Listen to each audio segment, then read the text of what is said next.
Baylan Skoll is standing on the statue of the Mortis Gods. The Mortis Gods were some of the most powerful entities in all of Star Wars and the closest that we have to deities or gods in the Star Wars universe. But what exactly does this mean? And why are the Mortis Gods statues even on Peridia? The statue that Baylan is standing on is the Father, and the Father's responsibility was to maintain control of his children, the son and the daughter.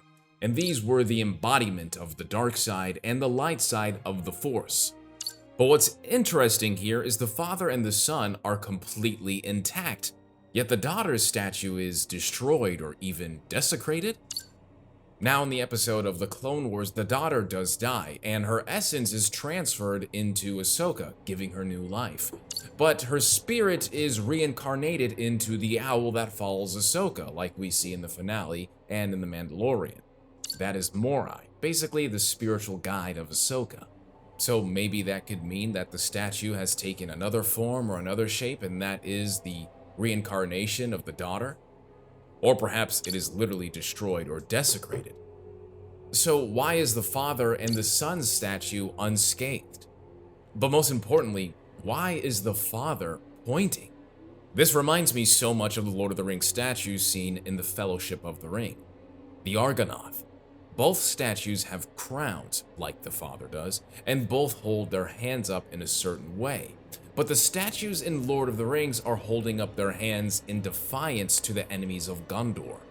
And while the Mortis God statue is literally pointing in the direction it wants Baylan to go, I think Baylan is getting deceived. And here's why. The statue absolutely wants Baylan to go in the direction it's pointing, and it's pointing to what I believe is a Mortis Monastery. And as you saw in the Clone Wars, the father resides inside that monastery. Each of the Mortis Gods has one. But that would have to mean that at one point, the Mortis Gods lived on Peridia and not Mortis. And that's where we see them living on Mortis in the Clone Wars. So that means that the father, the son, and the daughter all lived on Peridia long ago. And that also puts into perspective just how ancient Peridia is and how long it's been around. And you see this with the details of environmental storing that Ahsoka gives us with the Purgle graveyard that has created rings around the entire planet of Peridia. So considering how many Purgle died, this would have to be thousands and thousands of years, and this makes sense considering how ancient the planet of Peridia is. But here's the thing, so if the gods of Mortis were actually living on Peridia, why did they leave? Or more importantly, what drove them from the planet? There is only one answer, and that is Abeloth. To help you understand, the father was always looking for someone to replace him and take up the responsibility of maintaining balance in the universe by keeping his children in check and from leaving Mortis.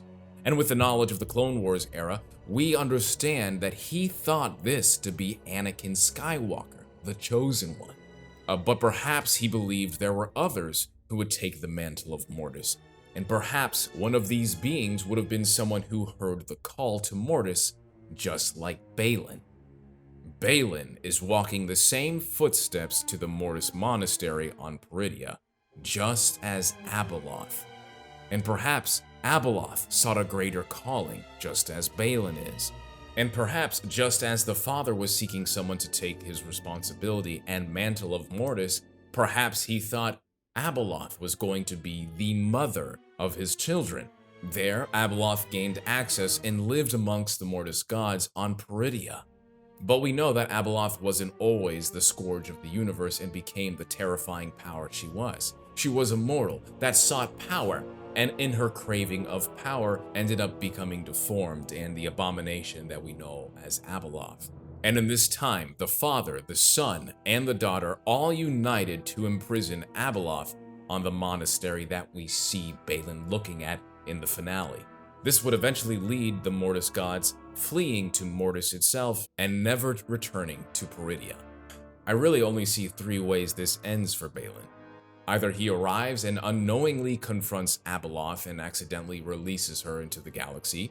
He arrives and discovers the reincarnation of the sun, which I have a little bit of trouble understanding because in Star Wars it's really hard for dark-sided entities to be resurrected. That's the whole point of the Force Ghosts, and why Jedi are only allowed to use that ability. Or perhaps he becomes the new Father of Mortis and takes his place on the mantle of Mortis, which is pretty compelling in itself because Baylan is a false Jedi and has dipped deep into the dark side of the Force, but still has his Jedi morals, and I think that very similarly takes the liking of the Mortis God, the Father. Ahsoka has been amazing, and I think that there are still so many more questions than there are answers, and we're really only going to have to wait until all these mysteries are unraveled. But what do you think? Do you think it's Kujet? Do you think it is the Sun, or do you think it is Abeloth? I love the idea of followers of Mortis building the statues than the Mortis Gods themselves. I think there's a lot of details on the planet that we've seen with Kujet. There is just so much about Peridia that still is a mystery, and I love what Ahsoka has given us. Let me know what you think in the comments. Please subscribe and make sure you follow for more Star Wars content. I'll see you around, fam. Deuces.